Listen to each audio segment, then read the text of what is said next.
बचपन, 55 और 95 हर उम्र के लिए यकसा मुफीद, मफाद आम्मा का आलम बरदार। जरूर सब्सक्राइब करें, लाइक करें, शेयर करें और बेल आइकन प्रेस करना न भूलें। Rabbani the scholar YouTube channel. छठी और 7वीं जमात में तालीम हासिल की है। आज कुरैशी मुख्तार अहमद साहब और एनएम प्री प्राइमरी स्कूल और रहमानी गर्ल्स प्री प्राइमरी और प्राइमरी स्कूल, ये नाम एक दूसरे के लिए लाजिम और मलजूम बन चुका है। साले हजरत की शागिर्दी में कुरैशी साहब ने क्या कुछ सीखा है और क्या कुछ तहरीक पाई है, आइए कुरैशी मुख्तार अहमद साहब की ज़बानी ही सुनते चले। मैं साले इब्न ताबिश साहब के इन मिसरों के साथ उन्हें स्टेज पर मदऊ कर रहा हूं कि साले हजरत कहते हैं कि किसे खबर थी कि जिस राह से भी गुजरेगा, किसे खबर थी कि जिस राह से भी गुजरेगा वो सिर्फ अपने अमल की जमा से बोलेगा। किसे खबर थी मेरी तरबियत का आपसे वजूद, जहां ने इल्म का खुर्शीद बन के उभरेगा। कुरैशी मुख्तार अहमद मोहम्मद ईसा साहब अपने उस्ताद मोहतरम के लिए कल मैं तहनीत पेश करने के लिए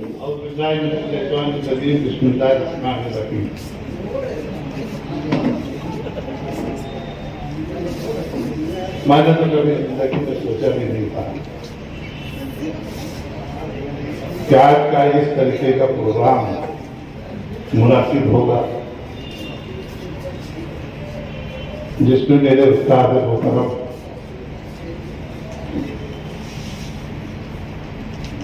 साले मुताबिक साहब मोहम्मद साले मोहम्मद नजीर, इसलिए नाम पूरा बोला कि ज्यादातर साले इब्न ताबिश से ही वो मशहूर हैं, सब कुछ वैसे ही जानते हैं। नयापुरे की गली नंबर 7 में वो रहते थे। गालिबन पैदाइश भी शायद वहीं होगी।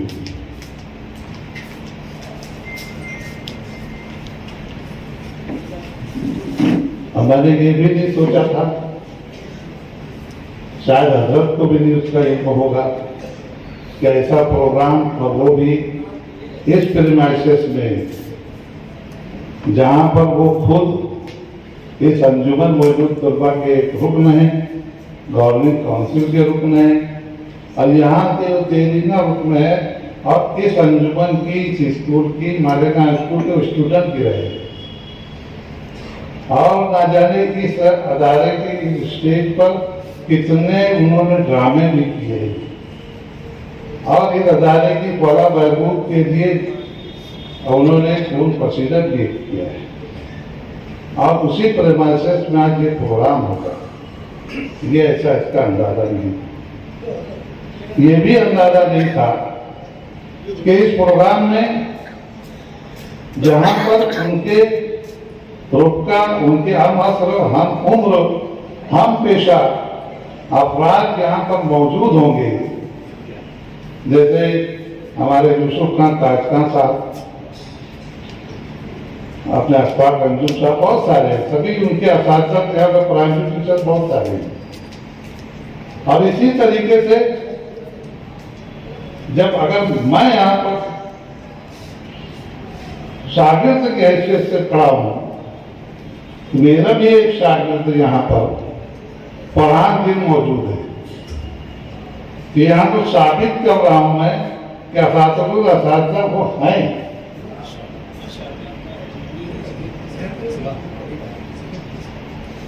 तो बहरहाल ये अल्लाह की रहमत है, उसकी नेमत है कि हम ये आज का ये प्रोग्राम जो एक कमेटी ने तरतीब दिया, और उनकी किताब जो है अंदर का मौसम की इजरा के मौके पर ये सब अब हम जमा हुए हैं, ये अल्लाह की नेमत है। अल्लाह ताला का शुक्र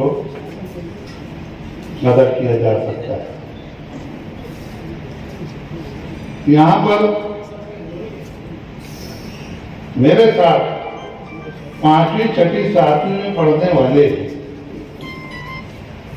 साथी वो भी यहाँ मौजूद है। जो सबसे पहली रो में खुर्शीद अहमद, ये वाकर लेकर के बैठे हुए हैं, उनके चलने में तकलीफ है। खुर्शीद मुकादम से मशहूर है, अभी वो इस्लामपुरी में रहते थे, अभी ये मालदा में रहते हैं। तीसरे रो में अशफाक अंजुम सर के बाजू में इमरानी तुफैल अहमद है, जिन्हें भी जहां से मैं पहचान रहा हूं, तो वो भी हमारे साथ ही है। 5वीं 6वीं 7वीं 3 साल हमने इनके शागिर्दी में गुजारे हैं। बाकी और होंगे तो भी नजर नहीं आ रहे हैं। बहरहाल अच्छा हुआ कि पहले वाला जो मजमून था वो मुख्तसर था, तो शायद मेरे लिए था कुछ थोड़ा सा सरल था। हाँ, अब सरल साहब की इजाजत मिल गई। मौसम भी ठीक है, हो सकता है कि 2 बजे के बाद सर्द हो, जब अपना प्रोग्राम खत्म हो जाएगा। तवक्की अच्छी रखनी चाहिए। अच्छा हजरत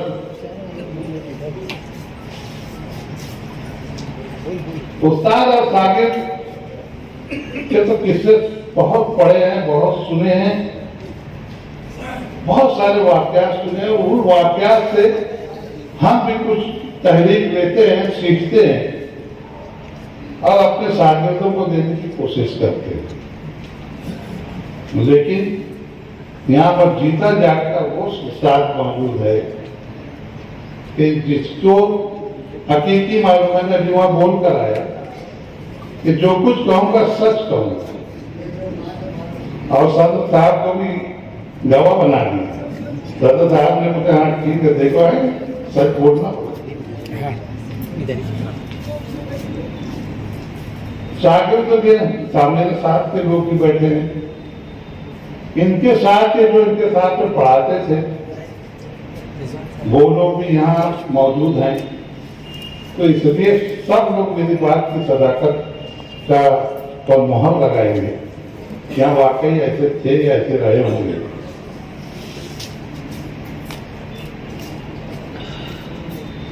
मेरी तालीम, मैं मोती तालाब का रहने वाला, और वहीं करीब में एक स्कूल जो अभी होगा ट्रैवल्स की जगह शेख वकील साहब की, वहाँ एक स्कूल थी, 3 मंजिला सागवानी लकड़ी में थी, आलीशान थी, खूबसूरत थी।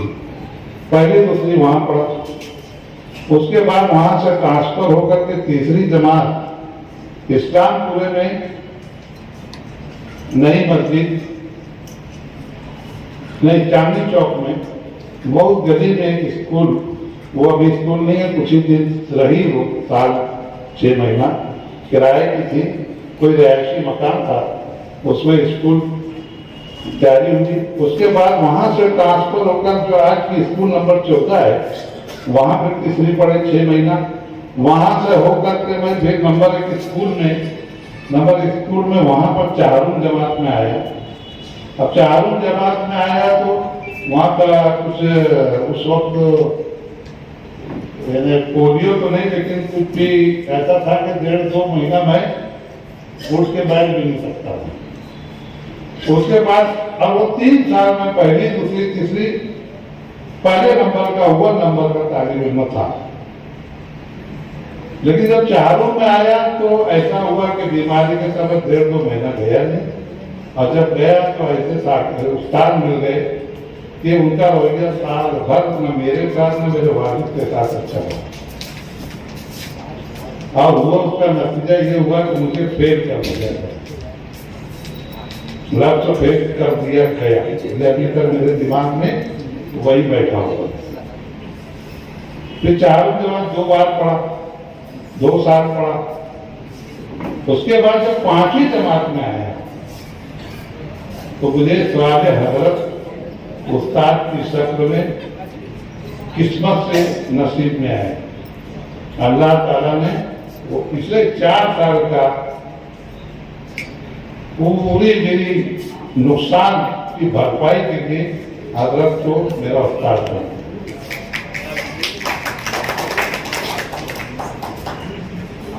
अब चूंकि हजरत को मैं जानता था, क्योंकि 1963 से मोती तालाब की 5वीं गली के कॉर्नर में नुक्कड़ पर मोहम्मद अली रोड पर इनके वालिद की किराना दुकान थी और किराना दुकान पर ये यानी हाथ साथ देते थे, बैठते थे घंटा 2 घंटा उनके वहाँ उनके हिसाब से। उनके भाई थे अजीजुर रहमान, तो मैं जानता था इनको।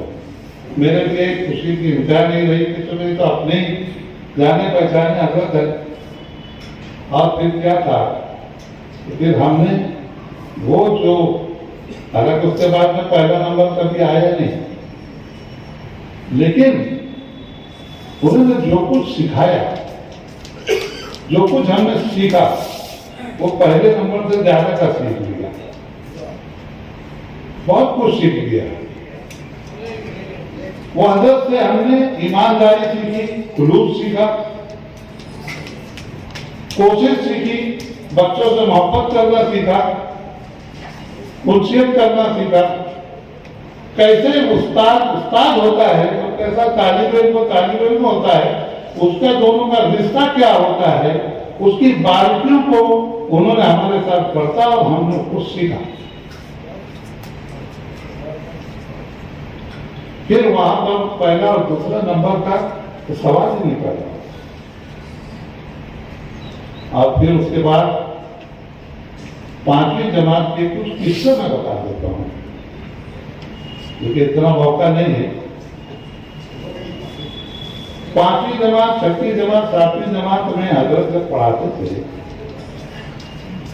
तो वहां पर एक तो ड्राइंग टीचर, ड्राइंग टीचर हमारे उस टाइम के है, तो वो बताएंगे कि अपने बख्तियार साहब ड्राइंग टीचर हुआ करते थे। वो हफ्ते में एक दिन आते थे। एक रमजान गुरु जी के मराठी के टीचर थे, वो आते थे एक हफ्ते में एक दिन। स्पेशल टीचर उस वक्त रहा करते थे। बाकिया तमाम टीचर तमाम सब्जेक्ट सवाल हजरत के जिम्मे थे और वो पढ़ाते थे। जो कुछ उन्होंने उस वक्त पढ़ाया है, खुदा को फर्ज और करम है कि आज भी मुझे याद है। लेकिन वो सब तदरीस और निसाब का दर्शी किताबों का हिस्सा है। बाकी हर तरह अगर अपन बात करते हैं कि कुछ अपन उस जमाने के बातें करें, कि उस जमाने के माहौल को समझने की कोशिश करें। एक वाकया ऐसा है कि शायद तफरीह के लिए बाहर लेके जाते थे, आज के जैसा नहीं है कि हम लोग 200 रुपया लाओ, 300 रुपया लाओ, बच्चे जमा करते। यहाँ तक ऐसा मौका आता कि नहीं बस फुल हो गई है, पैसा वापस दे दो। पहले वैसा नहीं था। बगैर पैसे के, बगैर किराए के पैदल लेके जाते थे। वजीर पेड़ा भी लेके गए, तौलाना लेके गए, कहाँ सब लेके गए, टीचर्स ने पैसे थे। तौलाना हजरत में लेके गए, 10-11 किलोमीटर है गाजियाबाद, पैदल लेके गए। कमंडल है, कमंडल में अंडा फ्राई है, रोटी है, चटनी है, जो भी है सुबह वो लेकर के लाइन से चले जा रहे हैं। और 1-2 क्लास थी, 2-3 टीचर थे, वो याद नहीं है जो टीचर जिनके साथ और कौन थे। तौलाना पैदल गए। पहली बार हमने देखा कि गिरनापुर, बोले गिरनापुर है, गिरनापुर पर हम खड़े हैं।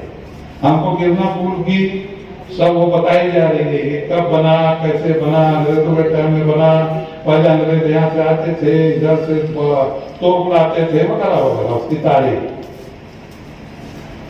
तो हजरत ने पहली मतलब जिंदगी में उधर से हमको गुजारा। वहां गए, वहां जाने के बाद फिर सियाजी राव गायकवाड़ उनका महल वहीं लेके गए थे आपको। हाँ, वहां पर तो उसका तो सब बताया तारीखी, उसकी तारीख जो थी सब बताने के बाद वहां नदी थी, नदी में आए। बच्चे तो बच्चे ही रहते हैं, वाइफ के हो के पुराने बच्चे हो के नए हो, सब एक जैसे ही रहते हैं। वो वहाँ लाने लगे हम लोग। उसके बाद फिर खाने का वक्त आया, सब बैठे, अपना अपना कमंडल खोले। मैं टिफिन लफ्ज इस्तेमाल नहीं कर रहा हूँ, टिफिन तो गायब हो रहा है, शायद किसी के बच्चे के पास रहता है टिफिन, सिर्फ पैसे वालों के पास, अमीरों के पास है। तो कमंडल सबके घरों में कमंडल है। अब खाना खाने के बाद दोहर का वक्त हो गया, तो दोहर का वक्त होने के बाद हजरत ने बोले यार तो नमाज का वक्त हो गया है, नमाज चलो यहीं पर नदी में साफ सुथरी रेत पर वहां पर पढ़ लेते हैं। अब किबला किधर, अब वक्त हुआ है कि नहीं हुआ है, तो वो जो इस तरीके से हाथ खड़ा करके धूप का साया किधर कितना बजा होगा अभी, और फिर उसके बाद इधर किबला होगा, तो उसका पूरा अंदाज हजरत ने लगाया। और वहां पर तो उसके अंदर एक बात नोट करने की ये है, हाफिज अजीज हजरत साहब, नोट करने की ये है कि उसको तो 4 या 5 हमारे हजरत से, जिनको जनाब कहा जाता था, बड़े एहतराम से, जनाब लफ्ज में वो जबरदस्त तासीर थी। तो उसके अंदर नोट करने की बात है कि घड़ी नहीं थी किसी के पास। आज भी घड़ी नहीं है, लेकिन क्यों नहीं है वो हमारे दूसरे वसाइल हमारे पास, मोबाइल निकालते हैं, देख लेते हैं, जगह जगह घड़ी है सब, लेकिन उस वक्त तो घड़ी भी नहीं थी। घड़ी अमीरों के हाथों में रहा करती थी। लेकिन 1970 में जब 7वीं में आए तो उनके पास घड़ी आ गई थी, मतलब शुरू में नहीं आई। ऐसे टीचर्स के एक अंदाज हम लगा सकते हैं कि उस वक्त क्या माली कैफियत रही होगी। वहां से फिर हम आए, ये तो कौलाना की तकलीफ की बात है कि जिसके अंदर उन्होंने नमाज भी पढ़ाया और किस तरीके से हमको सिखाया कि कैसे किबला देखा जा सकता है, कैसे वक्त का अंदाजा लगाया जा सकता है। ये निसाब का हिस्सा नहीं था, लेकिन उन्होंने एक चीज सिखाई और वहीं से पहला दर्श इस ताल्लुक से हासिल किया।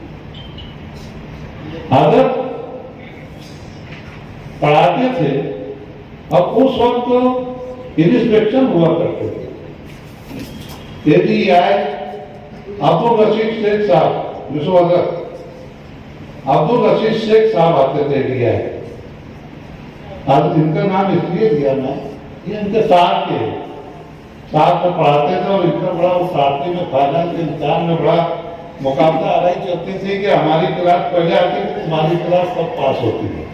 बड़ा दौर था टीचर्स के अंदर, अजीब मुकाबला आ रही थी। अपने बच्चों को कैसे आगे लेके जाना, कैसे उनको तरबियत देना, कैसे पास करवाना, और ओरिजिनल पास, बगैर नकल के, बगैर कोशिश के, बगैर 2 नंबर कोशिश के, वो सब उनको कैसे उनके अंदर सलाहियत पैदा करके उनको पास करना। तो इंस्पेक्शन हुआ करता था।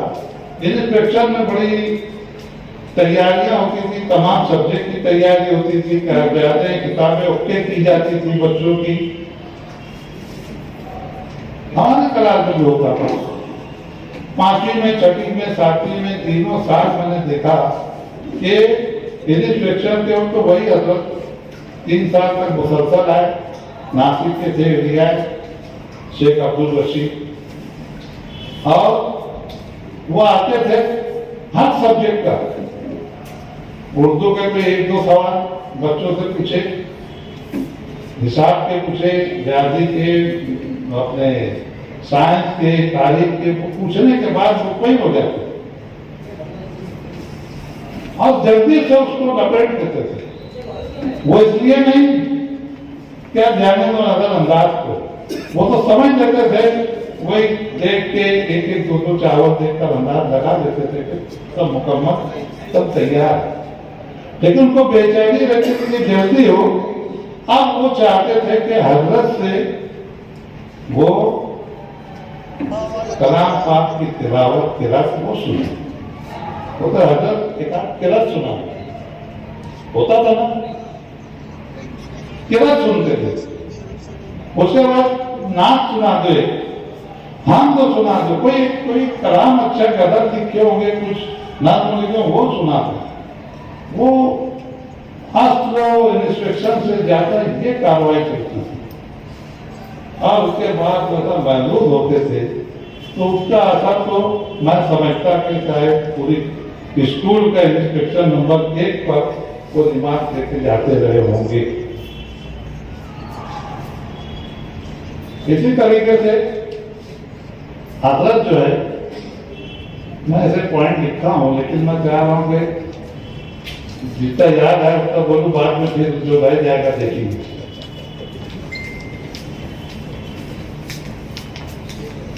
9 सितंबर 1969 सातवीं जमात थी। सातवीं में तालीम से जून में आए, जून जुलाई अगस्त और सितंबर में सैलाब आ गया। 9/9/69 को सैलाब आया।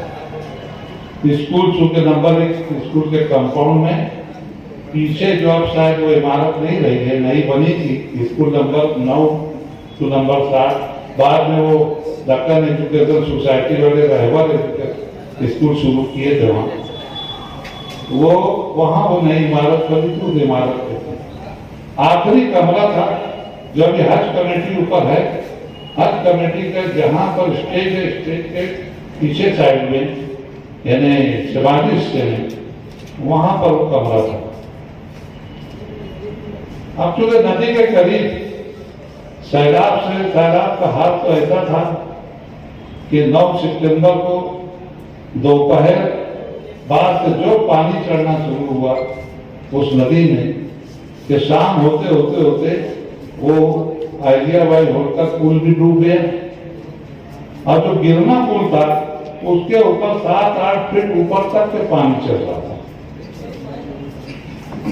म्युनिसिपैलिटी के 23 बैग वो उस वक्त वहां पर बंधे थे म्युनिसिपैलिटी के हाथे में, वो भी मर गए।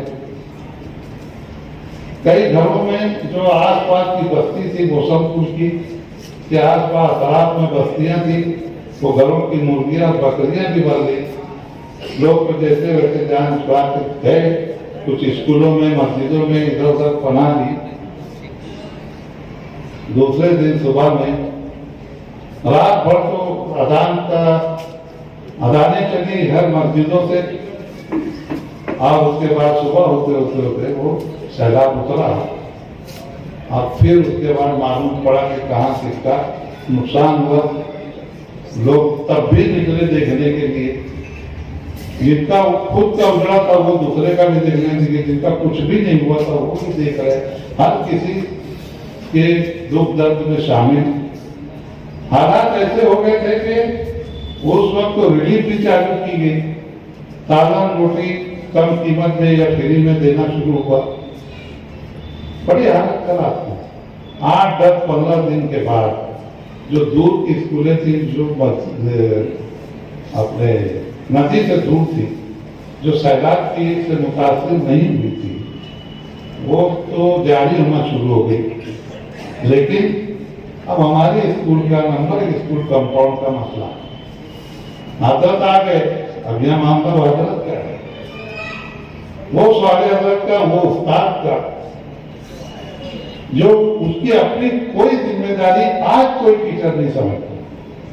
आज का टीचर ये समझ, मैं भी उसमें हूं, ये समझता हूं कि मेरी जिम्मेदारी नहीं है, ये गवर्नमेंट करेगी, गवर्नमेंट के म्युनिसिपैलिटी के लोग आएंगे, साफ सुथरा करेंगे, उसके बाद फिर जब अच्छा सब हो जाएगा तो फिर हम जाएंगे और पढ़ाएंगे। हजरत ने बच्चों को जमा किया, हम 22 बच्चे थे, 7वीं जमात में उस वक्त 22 बच्चों में जितने लोगों को जमा किया, 10-15 बच्चे जमा हुए, और बोले सब अपना अपना घर से ना कोई भी बर्तन किताबें वगैरह लेकर आना। लेकर गए, खुद भी शर्ट उतारे, और उसके बाद जब दरवाजा लॉक खोले तो अंदर से कीचड़, कीड़े मकोड़े, मेंढक सब चले आ गए। हजरत से पैर पर, हाथ पर, पांव पर सब किस। हम तो उतनी दूर भाग गए, बच्चे ही थे ना। उसके बाद फिर उन्होंने हिम्मत रखो, अरे जनाब आ गए तो फिर अपन क्या है, तो क्या डर है। चले 2 दिन तक से साफ करे, तीसरे दिन फिर वही कंपाउंड में नल था, नल में से पानी ले जाकर साफ सफाई किए। फिर क्या सभी टीचर आए, धीरे धीरे धीरे सब क्लास शुरू हुई। ये भी एक हजरत का कि भाई अपनी 7वीं जमात है, फाइनल का इम्तिहान है, मई में अप्रैल में होने वाला है, अपनी क्लास के हर बच्चा फाइनल में पास होना चाहिए। उस वक्त 64-65 तक के फाइनल पास को प्राइमरी टीचर की सर्विस लगा करते थे, वो टीचर बन जाते थे फाइनल पास। और उसके बाद लेकिन वो धीरे धीरे 70 तक वो मामला खत्म हो गया। फिर एसएससी आ चुकी थी, फिर एसएससी को तरजीह दी जाने लगी। बहरहाल फाइनल की तब की अहमियत थी 1970 में, और बड़ा कॉम्पिटिशन रहा करता। तो मुझे उस वक्त में याद है, अक्सर और बेशतर हमारे यूसुफ का हजरत भी आते थे और तबादला ख्याल चलता था, और हमको ये भी मालूम पड़ता कि यूसुफ का हजरत भी उधर कहीं पर बड़े उनके बच्चों के साथ वो भी लगे दिन रात, वो भी तैयारी कर रहे। एसएससी और एचएससी के पहले जब तक तैयारी रहा करती थी, वैसी तैयारी 7वीं की हुआ करती थी। बड़ा लोगों ने पढ़ाया, और ये हुआ कि स्कूल नंबर 14 में सेंटर था, वहां गए, वहां हमको पहुंचा के फिर शाम में आते थे, फिर लेके भी जाते थे, फिर दूसरे दिन पहुंचाते थे कि अपनी सीट नंबर पर बैठा के नहीं।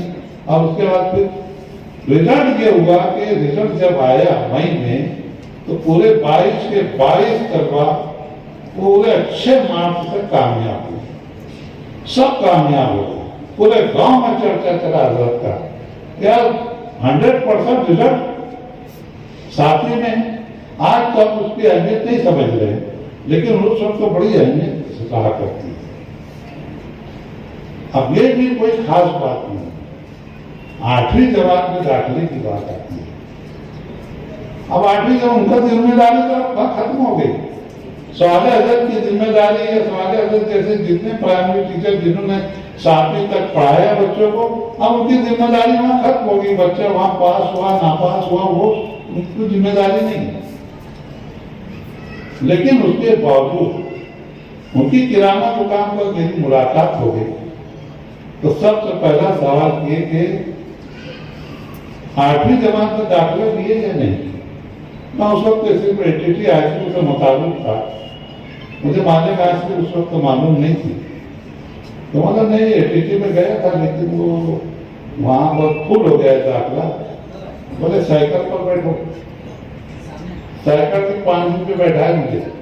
मालेगांव गर्ल्स हाई स्कूल जो आज है, वो पहले मालेगांव हाई स्कूल की पुरानी इमारत थी, ये नई इमारत तैयार हो चुकी थी, ये भी जा रही थी। वहां पुराने स्कूल में ले आके हजरत ने जो जिम्मेदारी उनकी नहीं थी, जो ड्यूटी उनकी नहीं थी, वो भी मेरे साथ उन्होंने किया। और वहां जाकर के 8वीं जमात में दाखिला हजरत ने करवाया। और उसके बाद फिर अपनी तो फिर गाड़ी चल निकली। जो कुछ है तो ये समझिए कि उसका इन्हें शुरुआत जो है उसका पाया हजरत ने 8वीं में दाखिल करवा दिया, और हम तक गए, हमको हिम्मत भी आई। ये था हजरत का। हजरत जो है खुद उनकी राइटिंग आज अभी तो खैर मासूर हो गए, हाथ से उतना लिखना वगैरह, लेकिन इसकी राइटिंग में बहुत अच्छी थी। खुशगति अच्छा सिखाते थे, बच्चे का हाथ पकड़ पकड़ के हिंदी, मेरी उर्दू से ज्यादा हिंदी की राइटिंग मेरी अच्छी है। और हजरत ने उसका वो या 12 किस तरीके से लिखना और कैसे लिखना, उसके ऊपर टोपी कैसे लगाना, उसका पूरा हुनर जो है उन्होंने हजरत ने सिखाया।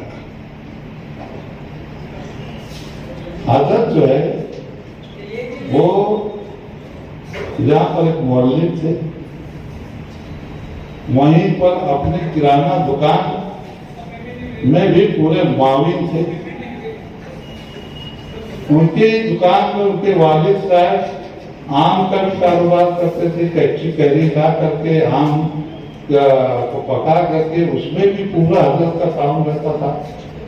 सेवैयां जो है मीनारा सेवैयां से मशहूर है, उसमें भी पूरे रात दिन एक लगे रहते थे। ड्रामा है और अदाकारी है, उसमें भी शायद रोटियां ही आप ही लिखे थे हजरत। बख्तियार लगाव उसमें किरदार था। तो पहला हजरत उसमें भी ड्रामा है, किरदार है, उसके अंदर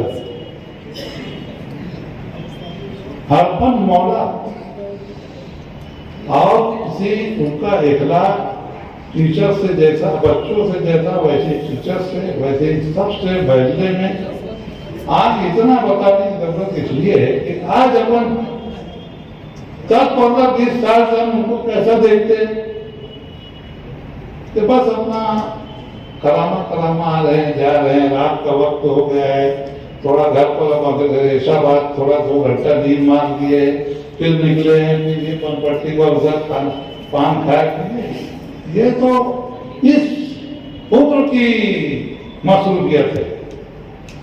लेकिन जिस उम्र में हमें सबको काम करना चाहिए, उन्होंने काम काम काम बहुत काम किया, बहुत जो है मुसलसल उनका रहा है।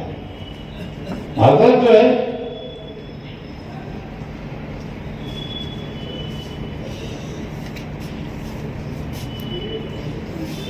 आज से 3 साल पहले इसी स्कूल में, इसी स्टेज पर हमारे doctor Pir Mohammad Rahmani girls high school का पहले बेचकर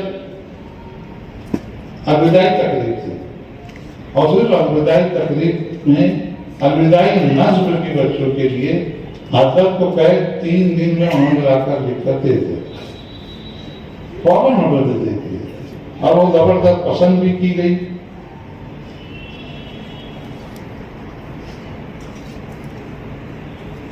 तकरीबन सब हो चुका है। बता सकते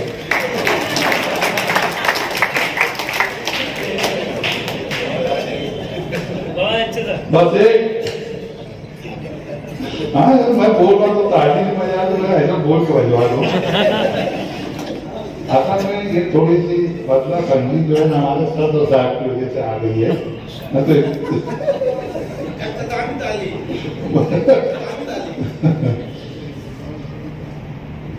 एक आखिरी बात जो याद आई, वो उन्होंने भी याद दिला दिया सिद्दीकी टाइम में, वो ये है कि अगर उस वक्त मुशायरे मालेगांव में जो हुआ करते थे तो सब फ्री वाले हुआ करते थे। जब पैसा वगैरह कोई टिकट वगैरह नहीं रहता, ऐसे ऑल इंडिया मुशायरे भी नहीं होते थे कि चलो भाई, क्योंकि उस वक्त तो अब ऑल इंडिया मुशायरे होते तो यूपी के, बिहार के वो शोरा आते, तो पहले से हमारे यहाँ यूपी और बिहार के शोरा कई इधर आबाद थे। वो हमारा ऐसे ही मालेगांव में ऑल इंडिया मुशायरा हो जाता था। जेटी में बोलो या कहीं नुक्कड़ पर बोलो, गली महल्ले में, चौक चौराहे में होता। हर मुशायरे में हजरत थे। अब वो मुशायरे में हम स्टूडेंट भी तकरीबन सब लोग हाजिर होते थे, क्योंकि हजरत एक दिन पहले बोल देते थे कि फलानी जगह मुशायरा है और मैं भी फला कलाम पढ़ाने वाला हूं। तो वो कलाम 1-2 रोज पहले हम बच्चों को बिठा करके हजरत पूरी उसी बुलंद आवाज से, जैसे सामने पूरा मुशायरा है, 1500 लोग बैठे हैं, और उसी तरन्नुम के साथ मश्क कर दिया करते थे। अब हमको बोलते थे तो ऐसे शेर बिना ऐसे वाह वाह बोला, उसका इसका ये मतलब होता है, उसका ये मतलब होता है ना। हमको वो चाहते थे कि शायद हम लोग शायर बन जाए, सब के सब 22 लोग। भिवंडी जाते थे, शहादा, धुलिया, और जहां जहां भी बाहर जाते थे तो उससे पहले वो मुशायरे की जो कलाम उनको वहाँ पढ़ना है, गलत पढ़ना है, जो भी पढ़ना है, वो पढ़ने से पहले पूरी मश्क कर देते थे। तो बाजू की जो क्लास के जो टीचर हैं वो भी आ जाते थे और वो तो उनका बेतकल्लुफाना अंदाज में बोलते भी थे। कहा भाई सवाल रिहर्सल चल रही है, कहा चलन तो बेटा चलन। उनका अपना है ना किसी ये जुमले का मतलब ऐसा है कि किसी को इतराज नहीं था, वो और आकर सुनते थे कि यानी ऐसा नहीं कि कोई इतराज था। बहरहाल हजरत के अंदर वो सब खूबियां थी जो मिसाली टीचर, आइडियल टीचर के अंदर, आदर्श शिक्षक के अंदर होना चाहिए, वो सब थी। और उसका सबूत है कि जितने 22 तलबा जो 3 साल जिन्होंने उनको पढ़ाए थे, उन्होंने वो 3 साल तीनों 22 तलबा से हमेशा पूरी जिंदगी में राब्ते में रहे, तलबा उनके राब्ते में रहे और वो तलबा के राब्ते में रहे। हम अब कई तलबा तो ऐसे थे वो रोजाना मिलते थे। अभी बैठे बैठे उन्होंने बाजू में कहा कि देखो वो कुर्सी ला रहा है, ये जो बैठे हैं, बोले ये मेरा तालीम है। तो बहरहाल आज के इस अंदर का मौसम उनकी शेरी मजमुआ है और उसका यहाँ पर इजरा होना है। और तो उस ताल्लुक से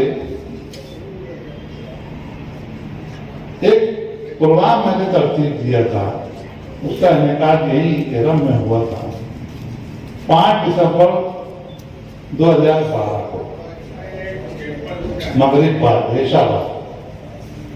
उसमें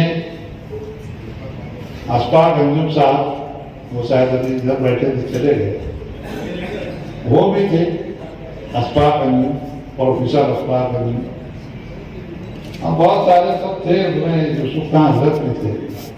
तो उन्होंने मशवरा दिया था कि साले तुम्हारा तो बहुत ढेर कलाम लिखा हुआ है, तुमने तो इतना गदर नज़्मे हमद नात क्या नहीं लिखे, बहुत लिखे, आप बहुत अच्छा लिखे, म्यारे लिखते हो। तुमको तो उसको शेरी मजमू, उसके मजमू की शक्ल में लाना चाहिए। उन्होंने मशवरा दिया। बहरहाल उस वक्त तो ये भी कहा था कि ये सब उठाकर नहीं, तुमसे जमता हो तो कुरैशी सर को दे दो, ये पूरा छापते हैं। बहरहाल मुझे तो नहीं, लेकिन उनके लड़के शहरोज कावत और फजलुर रहमान, काबिल बच्चे, इन्होंने वो जिम्मेदारी ली। अरे क्या उस किताब को 500 सफात में उसको तरतीब दिया है और जो आप लोगों के सामने है, मैंने उसमें इसी स्टेज पर अल्लाह ताला से दुआ करूँ कि अल्लाह हजरत को और सेहत अच्छी दे और कुछ ऐसे मौके पैदा कर दे कि वो अल्लाह ताला की जो नेमतें हैं उसको खा पी भी सके अच्छी तरीके से, अच्छी तरीके से सेहतमंद भी रहे और उनका साया जहाँ उनके बच्चों के सर पर है, हमारे साथ रहे। आमीन सुना।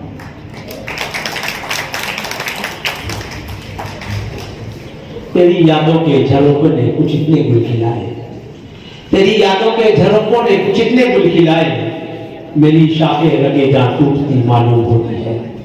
अलहाज कुरैशी मुख्तार मोहम्मद ईसा साहब यादों के झरोकों से अपनी गुफ्तगू पेश कर रहे थे।